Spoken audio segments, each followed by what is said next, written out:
I did not want to review this movie. It's bullshit. I did not want to review it. I did not.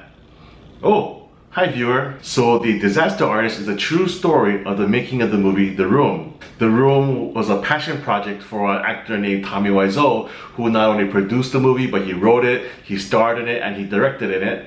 And over the years, it has developed this huge cult following because it's one of those so bad it's good kind of movies. Now, I saw The Room maybe about 5 years ago at Kahala Theater at a special screening, and I laughed my ass off all the way through, and unintentionally, of course.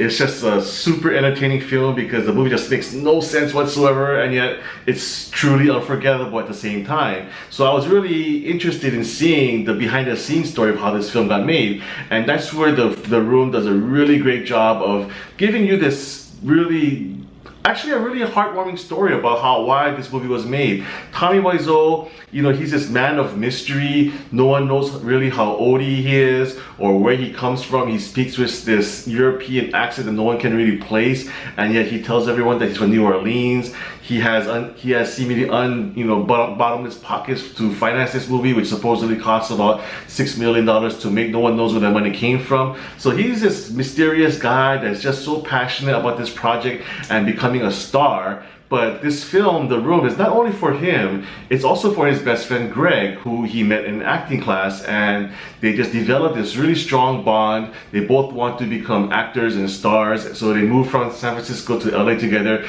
to pursue their dreams. And that's the core of this story, which I really fell in love with, that it's really a film about this friendship and this bond that these two actors have. Yes, the movie is hilarious. There's funny moments all throughout, and it's actually probably the funniest movie I've seen this year, to be honest. So I love the little moments of humor all throughout. I love the performances.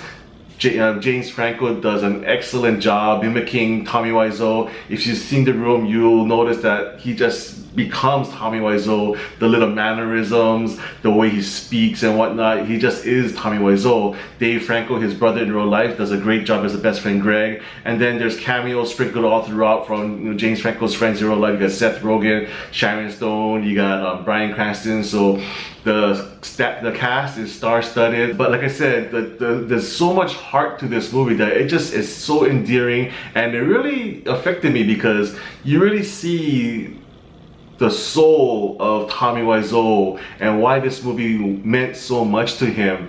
It was, like I said, it wasn't really about him. It was about him and Mick, and we're doing it together with his best friend. So when there's some drama during the film about their friendship during the making of the movie, it feels really real. If you really feel how people get hurt from betrayals, and that's what really got to me about this movie. Again, the movie is hilarious. It's so well made, it's well directed, well acted, but it is the heart of the movie that really made me enjoy the film a lot. And you know what?